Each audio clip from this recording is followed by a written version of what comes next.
best is yet to come, and babe, won't it be fine? You think you've seen the sun, but you ain't seen it shine.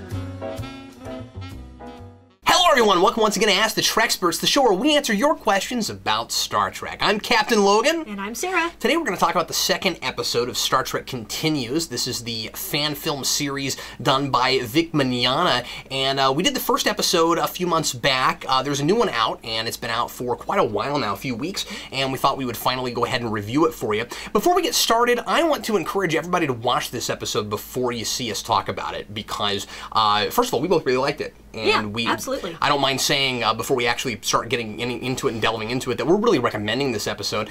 And I kind of don't know how we would talk about this without spoiling some stuff, because I don't know how to do anything, really have any substance in this without really delving into some of the later stuff. And I've got a little bit of analysis I'd like to do. So I'm going to ask everybody, if you haven't seen it yet, and you want to, make sure you watch the show before you hear us talk about it. Link is in the description, and of course you can just go to the webpage and watch it for free. So that's the spoiler warning. So have you watched the show? The show has been thoroughly watched and enjoyed. Okay, good. Let's go ahead and get into it. Sarah. Yes. First question I have for you is, how does this measure up against the first episode, which was kind of a sequel to Apollo, To Whom Mourns for Adonais? Yeah. Well, I would say that they did better the second time. With the second episode, they improved. They learned from, you know, what few mistakes they made from the first one, and they really had a tighter script. They had, marvelous actors, great guest stars. I still think the first one was more fun, but I think that's just me, because I am very partial to Apollo, and I love that actor. But overall, it's really hard for me to compare them, because I enjoyed the first one so much, and it was such a surprise and so refreshing to see a very good, well-made fan fiction on my screen. You mean fan film, yeah. Yeah, or fan film on my screen. And so I don't think any future episodes will be able to recapture that feeling, but as a second episode in this ongoing series, they blew me away just by... I wasn't really necessarily expecting another great episode, you know? I wasn't either. So many times you get a great episode out the gate, you're showing people what you can do, and then the next one falls a little flat or disappoints a little bit, and not so with this one. This one, if anything, was a better made episode. Yeah, I was blindsided by the achievement with the first episode, with that they managed to build those sets and that they looked so authentic and all of that stuff. I thought that there was that of course we had a fantastic guest star and stuff like that. But I kind of wondered if a lot of what impressed me about it was just production quality and just the fact that they were able to make it look so much like an original series episode. Yeah. This one knocked it out of the park. Oh, yeah. I thought it was better than the first one, and was very surprised by that. I thought that they built on what they did initially, and it had exactly what the first one did, in that it had a really good story, but also the guest stars really kicked it over the top, right? Yeah. We got Lou Ferrigno in this. And I love Lou Ferrigno. Yeah. And when he showed up, I purposefully didn't look at anything before I watched this. So I didn't realize that they would be able to get that caliber of guest star, that big of a name. And when he shows up. And by the way, I love that he's not all the way through the episode. He's a great surprise when we finally get to him. He's right at the tail end, and or at the last quarter, and because he's playing the Orion that owns the slave girl and shows up to come get her, and that could have easily been a very dud kind of role, right? Yeah, you know, absolutely. Well, especially after watching the actress who plays Lolita. Lolani. Oh, I mean, sorry, Lolana. And really, and just she does such a great job with it. She just carries that role. Yeah. And you've already got a really good guest star. Yeah. And suddenly so you throw Lou Ferrigno in the mix. And so we're watching it, and we've seen it twice now. First time we watched it, I looked at Sarah and I said, he sounds an awful lot like Lou Ferrigno. Yeah. And I looked it up, and it's Lou Ferrigno. Yeah. And, he just tears it up. Every single line he has is absolute gold. Not just in how he's reading it, but the lines themselves are really, really good. Yeah. I'm going to go as far as to say that scene where Kirk has them all at a dinner together. Yeah. and he's using a little bit of reverse psychology and trying to make a point with the Orion captain. I think that is every bit as good as the Khan dinner scene from Space Seed, and I think it's better than the General Chang scene in Star Trek VI. Yeah, I'm gonna go that far. There's less Shakespeare quoting, but no, I actually the tete-a-tete between him and Kirk is so good. I was actually reminded of that the Khan scene, the Khan dinner scene too, with that, and I just thought that was such a great original series thing for them to do and to throw in there, and such a Kirk thing. And that's one thing that I think they improved on this time around. People were more in character. People were especially Kirk. Especially Kirk, because in the first one he was trying to come to a consensus with his the chief members of staff. Yeah, and that's just, suddenly it was a republic or something. Yeah, it was suddenly a diplomacy. In this one, he was just or democracy rather. Yeah, he was just Kirk. You know, I mean, I don't think he made a move in this one that we wouldn't see Shatner making. Yeah, it was all just writing character. I think that that the writing is really spot on in this, and when you said that it's not as fun as the first one, part of that's because it's a very heavy subject matter. Yeah. And I was impressed with how well it managed to do that. If it is preachy, it's the TOS kind of preachy. And I'm not sure, I think that would be too harsh of a word for it. It's a morality play. And it's it's all about slavery, and it's really dealing with the Orions and what their culture is and whether or not it's right for them to have slaves, and how the Federation should deal with the fact that they have to directly deal with Orions when they're not okay with that kind of behavior. It's so contrary to the way they view the ideals of freedom and equality. Yeah, and giving everyone a fair chance in life. I think they handled that really well. I think in a couple instances, especially toward the end, I'm not sure with her note. I'm not sure how much change there could possibly be with that. Yeah, I think it's a great ideal.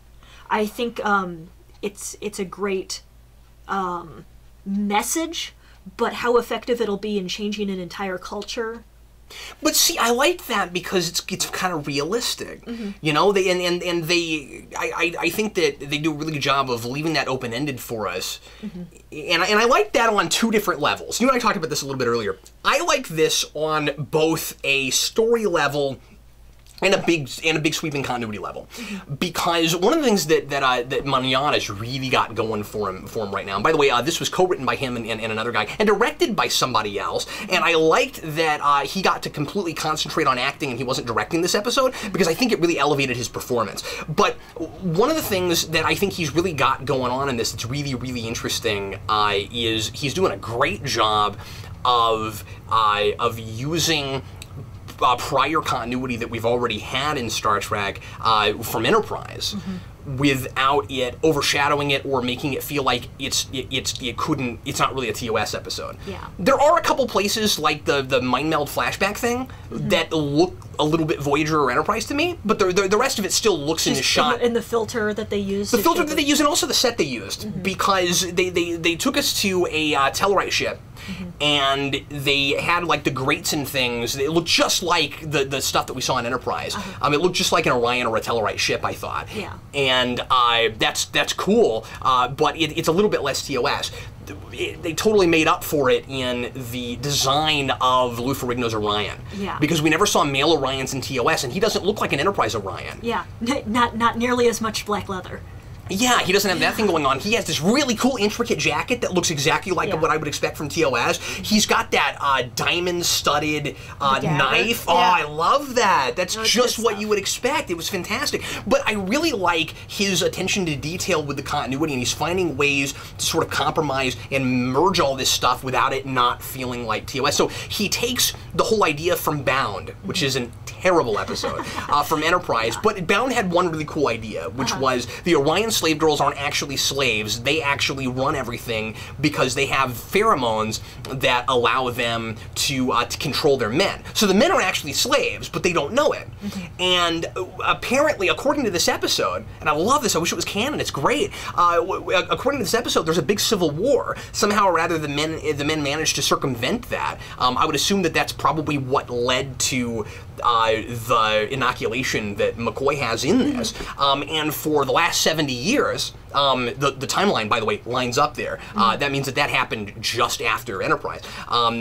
So there's a big civil war, and for 70 years now, the men have been suppressing and oppressing the women and making a lot of them slaves. And they partially do that. I love this, for revenge on the women. There's also this really fascinating idea that the men also have those pheromones, but that they won't allow that it wasn't allowed to reach that potency because the women were suppressing them for so long in controlling their society. The politics and the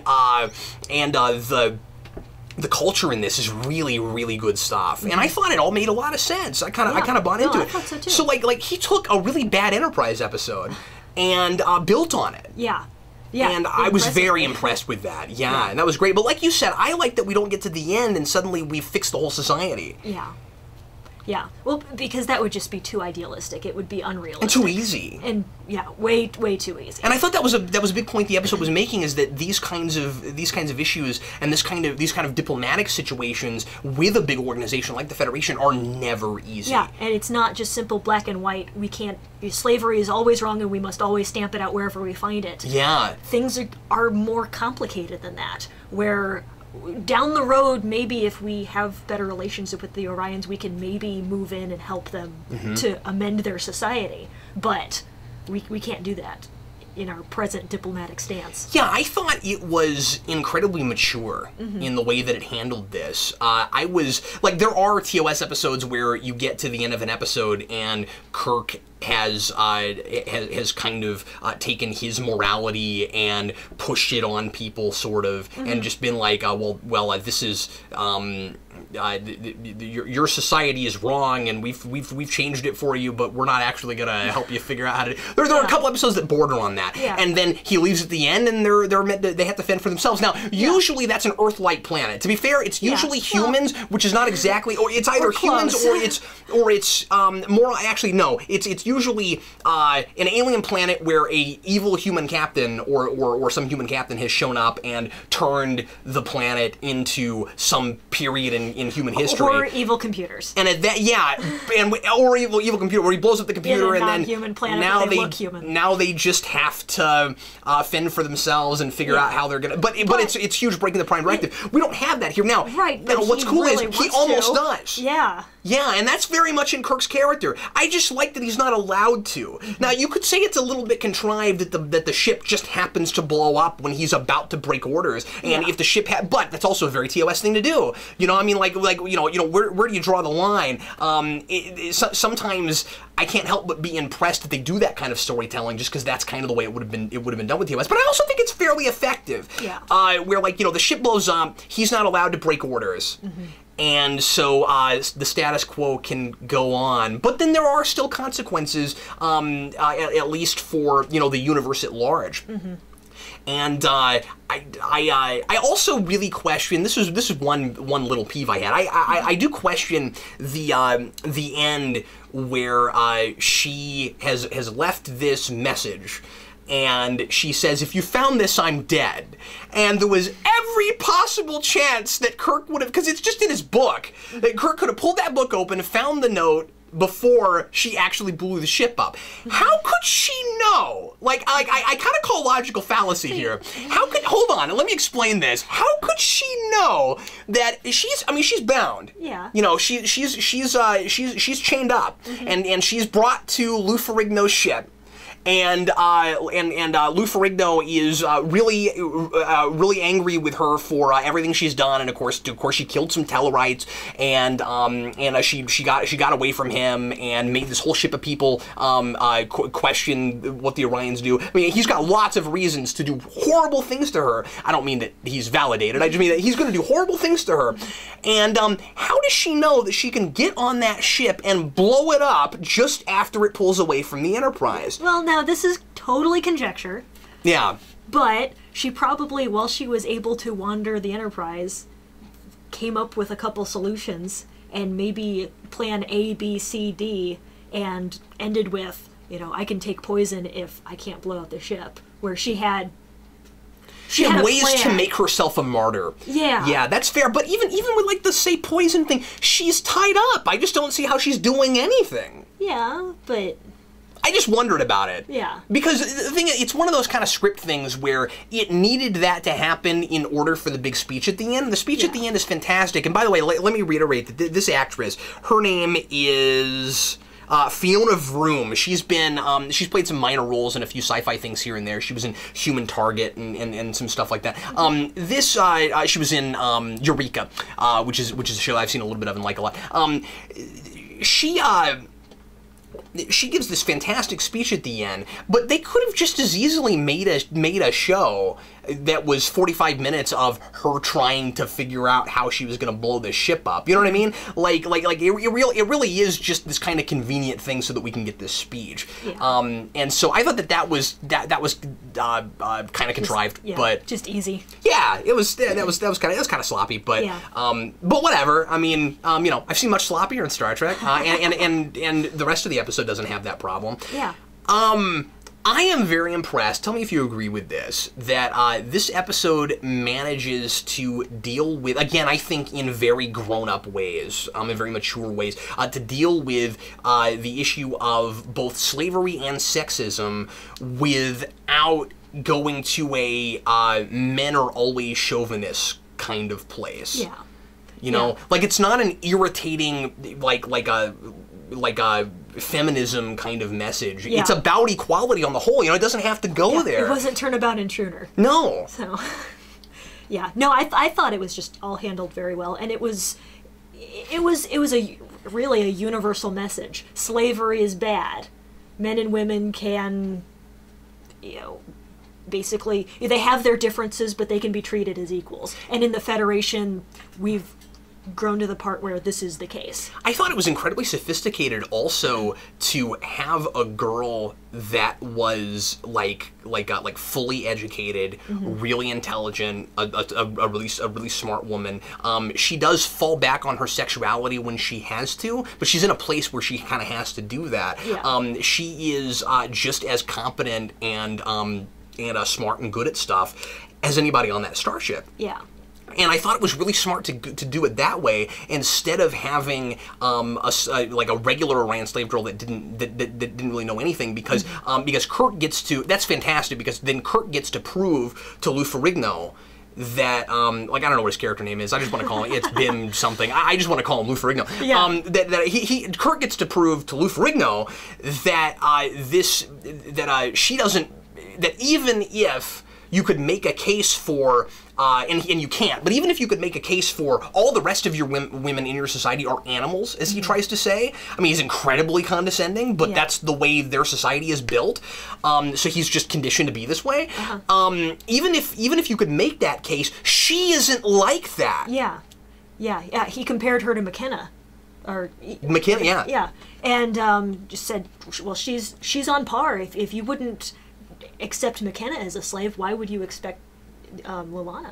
Lolani, yeah, because he says because Lou Ferrigno says, well, she's not born for that. Yeah. That's she's too sophisticated for that. That's not for her kind. And I actually thought that made him slightly more sympathetic, that he's even capable at looking at women from other species and saying, well, in some cultures they really, men and women really are on the same level, but not in ours.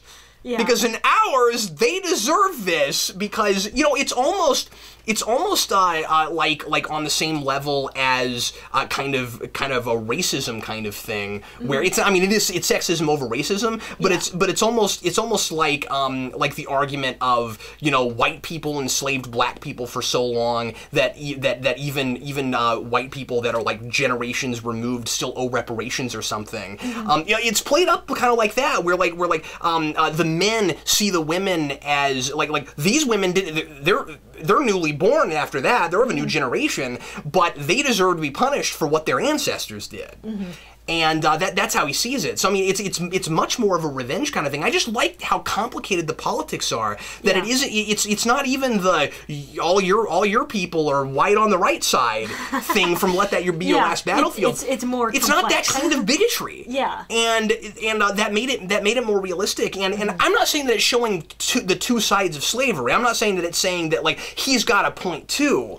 I'm saying that he feels like a real person to me. Right, but he has it worked out in his head to a point where it actually makes sense. It seems logical to him, but to anybody looking on the outside, I really like it when McCoy says, "Why does anybody have to be a slave to anybody? Wouldn't your society benefit a whole lot more from you guys just putting all of your differences aside?" And that is the case in the long run, but in the short run, are they able to do that? And history tells us, and I love that whole thing about how the Orions don't keep track of their history.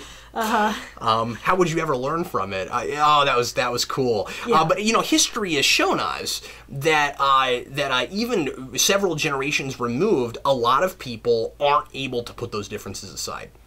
And I just thought that this was an incredibly intelligent script, and it could have gone wrong in so many different ways.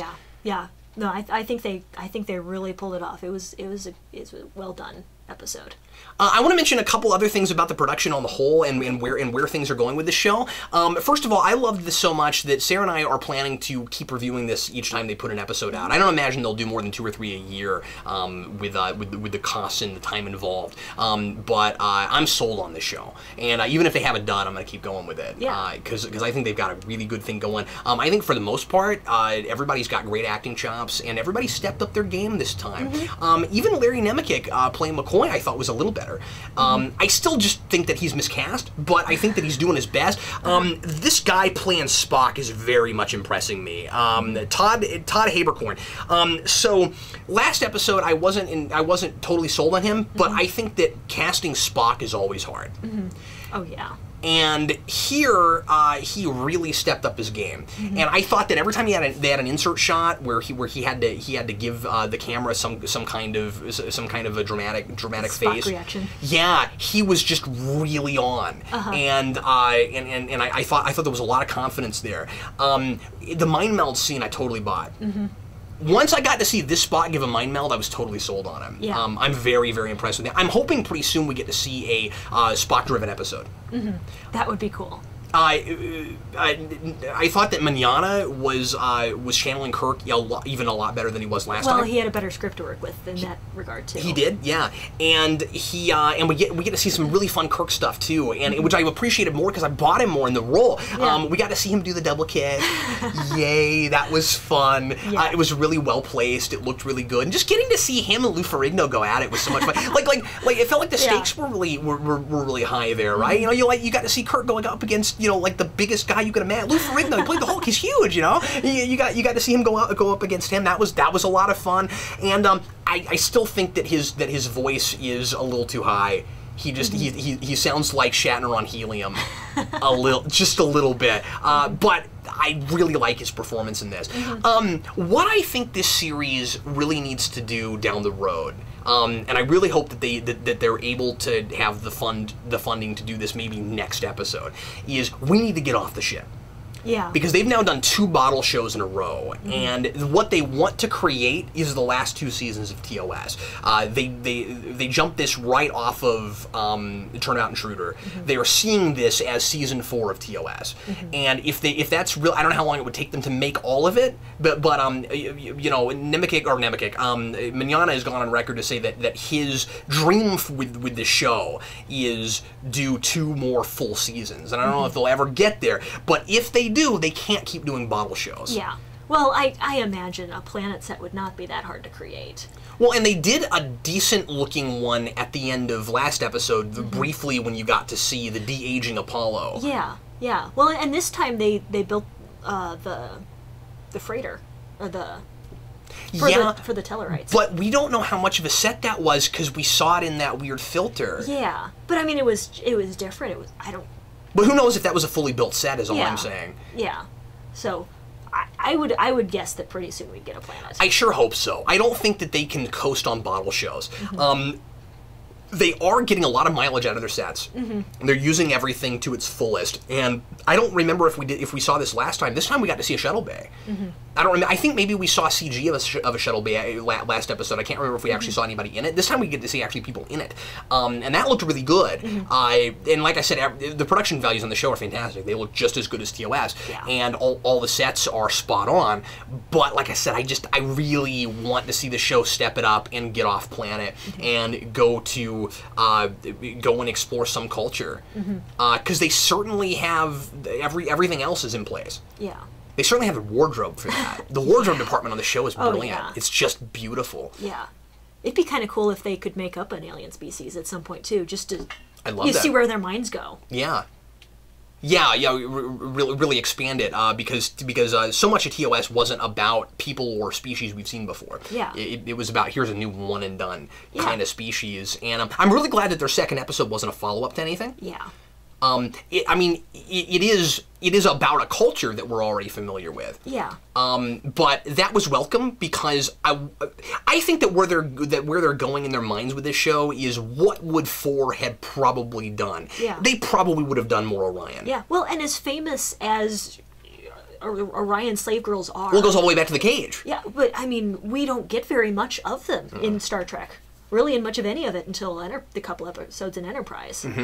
So, I mean, it is a good place to go. That's one of the things I thought was really interesting about this, too, was I wondered if part of the idea at the end of this, and again, it's ambiguous, I like that, we can kind of make up our own minds, but I wondered if the end of this was partly, if it was maybe the beginning of the end of the Orion slave culture. I'm with you, there's part of me that doubts it, but at the same time, I wonder if they set it up that way just so that we could let our minds go, because I did. I thought, well, wait a minute, you don't see Orion slave girls in 24th century, if memory serves, really at all. And you have mention of the Orion Syndicate in DS9, but they're very careful not to ever show it to you, and it's left really mysterious and creepy. And you wonder what happened to that whole society. So that's really cool. I loved seeing the exploration of that species finally kind of fleshing them out. And to be fair, Enterprise did that a little bit. But here we got to update them. We got to get a TOS update for them. Yeah, and I think they did a great job with it. It was just overall a lot of fun, and that's what you'd hope from an Orion episode. I think is just well, I mean the costuming is. The costume design is so fantastic. Yeah, like I imagine that's maybe what an Orion, male Orion would have looked like. And of course, let's not forget her wardrobe and makeup looked amazing too. Yeah, they did an excellent job. There are a couple little places where you can sort of see some of the paint coming off, but TOS had that problem too. Sarah, I think that this show is, I mean, obviously it's not canon, but I think that this show is authentic and legitimate enough that it's fair that when we do these to rate these episodes. Okay, sure. And I'm going to go as high as a 3.5. Yeah. I think it's that good. That sounds good to me too, actually. That's what I would say. So 3.5. Yeah, it's top notch. One of the only things I'm not liking about the show right now is just that it doesn't get to be canon. I think it's almost good enough to be. Yeah. Well, everybody, thanks as always for watching an episode of Ask the Treksperts. We'll be with you again in 2 weeks, and Sarah and I are working on a couple of fun list videos. Plus, we're going to be coming back to the Star Trek movie commentaries. I think the next thing we do is going to be the commentary for Search for Spock, because it's been a long time. Con. Last summer, we did Wrath of Khan just before Darkness came out. Yeah. So we'll be doing Search for Spock for you here in a couple of weeks. And in the meantime, feel free to leave us questions for Ask the Treksperts. If you have an episode you'd like us to review. Now, let me say this real quick also. We're thinking about starting to do more commentaries over straight up episode reviews. So even with the episodes, it's so easy to watch them now with Netflix and everything, Amazon Prime and stuff, that we thought it might be fun to start doing more episode commentaries. I considered doing this one as a commentary, but I also thought that it's one of those things where I didn't know if we would have enough to say and stuff, so so we did it this way. But anyway, so lots more fun stuff to come. But really, if you think of interesting questions, just for a topic for a video, we love to do things that aren't just reviews too. So leave your questions and your comments. Thanks as always for watching. I'm Captain Logan, And I'm Sarah. and we'll see you again in 2 weeks. The best is yet to come.